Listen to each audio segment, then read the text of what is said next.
চট্টগ্রাম বন্দরে আজ সকাল থেকে আবারও অনির্দিষ্টকালের জন্য ধর্মঘট শুরু করেছেন বন্দর শ্রমিক কর্মচারীরা। ফলে সব ধরনের পণ্য ওঠানামা বন্ধ হয়ে পড়েছে।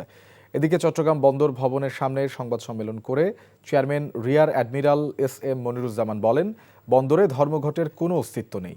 বলেন, বন্দরের কর্মকর্তাদের সাথে 2 ঘন্টা জরুরি সভা শেষে সব কর্মচারীরা কাজে যোগ দেবেন। তবে সপ্তাহখানেক ধরে চলা আন্দোলনের কারণে যে ক্ষতি হয়েছে তার দায়িত্ব আন্দোলনকারীদের বহন করতে হবে বলে জানান বন্দর চেয়ারম্যান।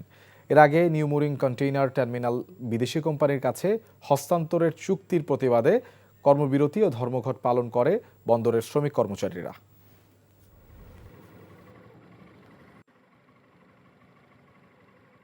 চুক্তি তো না হওয়ার আগে আপনি তো বলতে পারবেন না কি চুক্তি হয়েছে। তো চুক্তি এখনো হয়ই নাই।